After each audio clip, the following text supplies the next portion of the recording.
नमस्कार मित्रांनो, आजच्या व्हिडिओमध्ये आपल्याला पवित्र पोर्टल शिक्षक भरती 2024 याच्याबद्दल जाणून घेणार आहोत मित्रांनो। बघा मित्रांनो, मुलाखत कधी कशी असेल आणि निवड प्रक्रिया काय असेल ते आपण संपूर्ण माहिती या व्हिडिओमध्ये जाणून घेणार आहोत मित्रांनो।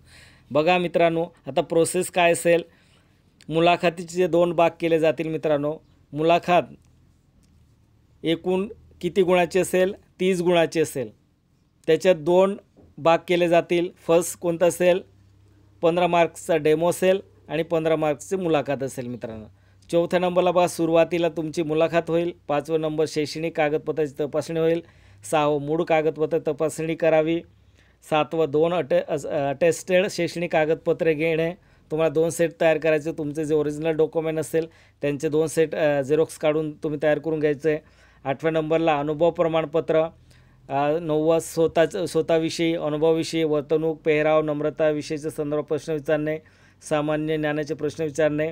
शैक्षणिक, सामाजिक, आर्थिक, शाळा प्रगतीबाबत काय करू शकतात, उपक्रम, कल्पना, विद्यार्थी संख्या वाढवण्याचे काय करू शकतात, खाजगी शाळा आणि संस्था शैक्षणिक कामाबाबत मत विचारणे। असं तुम्हाला हे सर्व विचारलं जाऊ शकतं मित्रांनो। त्याच्यात तुम्हाला इंटरव्ह्यूमध्ये हे सर्व याच्याबद्दल विचारलं जाऊ शकतं मित्रांनो। बघा आता 10व्या नंबरला काय, अध्यापनाचा डेमो। जसं तुम्ही डेमो देणार आहे ते 15 मार्काचं आहे। त्याच्यात आपल्याला 11व्या नंबरला बघा, पाठ निरीक्षण करणे। 12वा विषयाचे ज्ञान व शैक्षणिक साहित्याचा वापर।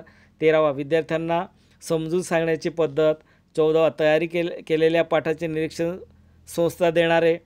15 फलकलेखन व मूल्यमापन। 16वा कोणताही घटक अध्यापनासाठी देता येईल, कोणताही घटक देणार आहे ते। 17वा वर्ग नियंत्रण व हालचाल। 18वा हेतुकथन व विविध कौशल्य। 19 20 मिनिटाचा डेमो।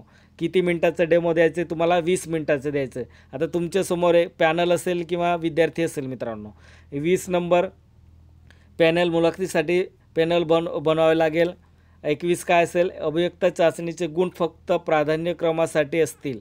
जसं तुम्हाला टेटमध्ये मार्क्स आले, ते मार्क्स कुठे प्राधान्य असेल, तुम्हाला प्राधान्यक्रमासाठीच असेल फक्त। 22 नंबर, एका जागेसाठी किती उमेदवार असेल? 3 उमेदवार असेल। 23 नंबरला बघा, मुलाखत अध्यापन कौशल्य हे एकूण गुण किती असेल? 30 गुण असेल मित्रांनो। आता 15 + 15 30 गुण असेल, एकूण 30। आता बघा मित्रांनो, खाली बघा ABC असं दिले। ABC का दिले मित्रांनो? आता बघा 3 विद्यार्थी आहेत। 3 विद्यार्थ्यामध्ये A विद्यार्थी आहे तो 160 मार्क्स आले, Bला 159 आणि Cला 158। हे मार्क्स कुठे आले तुम्हाला? टेट एक्झाममध्ये। आता टेट एक्झाममध्ये तुम्हाला बघा मित्रांनो, A, B आणि Cला जर सिलेक्शन केलं, कमी मार्क्स आहे पण C सिलेक्शन झालं असेल, त्या संस्थेने सिलेक्शन केलं असेल Cला, तर तिथे 24 नंबरला बघा, कमी मार्क्सच्या उमेदवारांना निवड केल्यास त्यांचे कारण शाळा समितीचे लिखित स्वरूपात शासनाला द्यावे लागतील। आणि 25 नंबर काय असेल मित्रांनो, निवड झालेल्या उमेदवाराची गुण यादी पवित्र पोर्टलवर लावण्यात येईल। मित्रांनो, आपल्याला जर सिलेक्शन लिस्ट असेल ते कुठे बघता येईल? आपल्याला पवित्र पोर्टल वेबसाईटला दिसेल। 26 नंबरला काय असेल मित्रांनो, मुलाखतीसाठी 3 उमेदवार येतील, तर वेटिंग लिस्टमध्ये किती उमेदवाराने? 7 उमेदवार असेल मित्रांनो। आता 27 काय असेल, निवड केलेल्या उमेदवाराचे 7 दिवसात हजर राहावे लागेल। मित्रांनो, जेव्हा तुमचं सिलेक्शन होईल, सिलेक्शन झाल्यानंतर तुम्हाला किती दिवसात हजर राहायचं आहे? 7 दिवसात। त्या संस्थेवरती 7 दिवसात आपल्याला तिथे प्रेझेंट राहायचं आहे मित्रांनो। 7 दिवसात नाही गेलं तर ते जे वेटिंगमध्ये असेल तो कॅन्डिडेट तिथे पात्र होणार आहे मित्रांनो। बघा मित्रांनो, हे संपूर्ण तुम्हाला स्टेप बाय स्टेप सर्व दिले।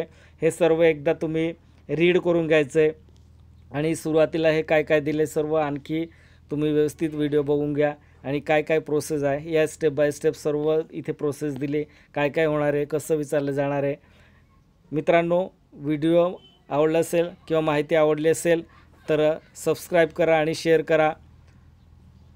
काही माझं चुकलं असेल मित्रांनो तर कमेंटमध्ये सांगा, मी त्याचं रिकरेक्शन करेल मित्रांनो।